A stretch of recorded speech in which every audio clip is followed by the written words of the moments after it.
Selamat berjumpa kembali dalam Sapaan Gembala dengan tema Iman Kristen dan Imlek. Didasarkan pada Bilangan 6 ayat 24 hingga 26. Tuhan memberkati engkau dan melindungi engkau. Tuhan menyinari engkau dengan wajahnya dan memberi engkau kasih karunia. Tuhan menghadapkan wajahnya kepadamu dan memberi engkau damai sejahtera. Kungsi Sinien Singnien Mung En. Selamat Tahun Baru Imlek, Tuhan memberkati.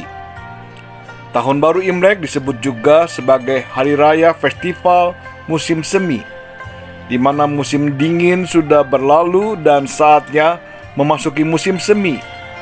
Orang-orang mulai menanam dan juga beraktivitas sebagaimana biasanya, sehingga festival musim semi dirayakan sebagai tanda untuk permulaan yang baru. Jadi jelas, perayaan Imlek adalah perayaan yang berasal dari negeri Tiongkok, suatu kebudayaan masyarakat Tionghoa. Imlek ditandai dengan warna merah, kue keranjang, membakar kembang api dan petasan, membuat dan memasang lampion, membersihkan rumah sebelum hari H, makan bersama dengan keluarga di malam Imlek dengan menu tertentu, pemberian angpau, dan masih banyak tradisi lainnya. Adapun inti dari budaya Imlek adalah mengharapkan keberuntungan atau hoki atau berkat atau rezeki di tahun yang baru. Itu juga nampak dari ucapan-ucapan Imlek seperti Kungsi Facai, selamat dan semoga banyak rezeki, semoga makin bertambah kaya. Nian Nian Yui, semoga mendapat rezeki yang berlimpah dari tahun ke tahun, dan ucapan-ucapan lain sebagainya. Di samping itu juga ada sejumlah larangan. Tidak boleh ini, tidak boleh itu, harus begini, harus begitu.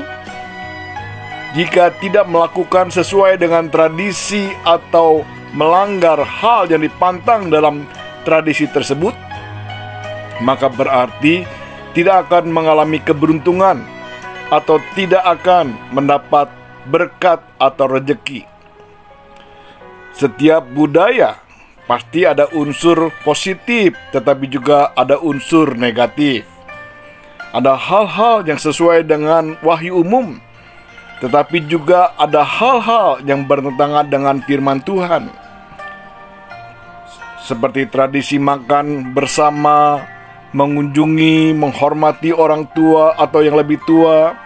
Budaya memberi angpau adalah hal yang baik, yang positif. Tetapi ada hal-hal yang berbau tahyul, tentu tidak boleh kita lakukan. Oleh sebab itu kita perlu mengkajinya berdasarkan terang firman Tuhan.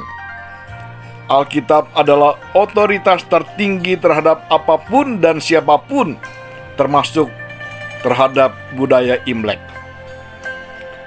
Seperti yang Tuhan Yesus katakan juga kepada pemimpin agama Yahudi yang sangat meninggikan tradisi tetapi mengabaikan prinsip perintah Allah. Terdapat dalam Matius pasal 15 ayat yang ketiga.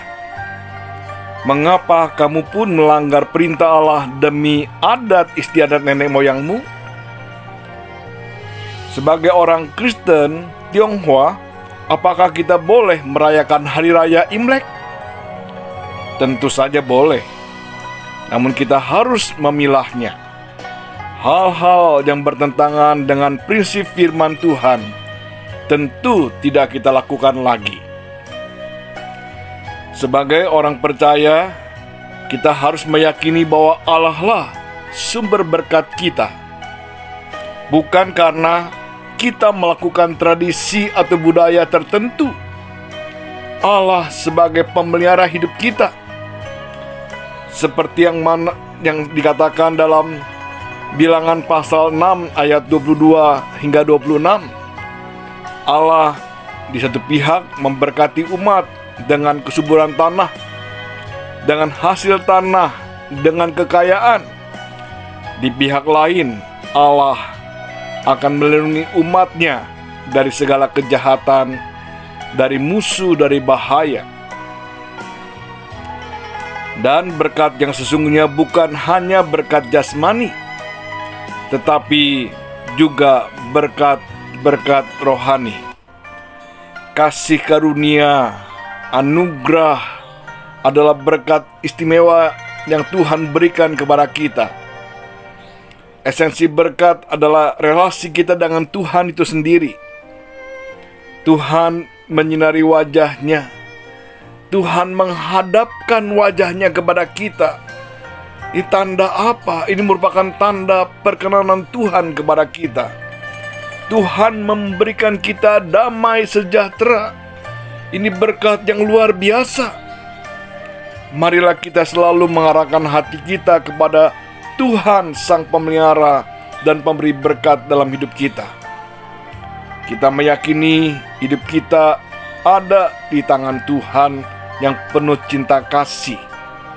Sekalipun keadaan kita bisa berubah, namun cintanya kepada kita tidak pernah berubah. Kiranya Tuhan menolong kita. Amin.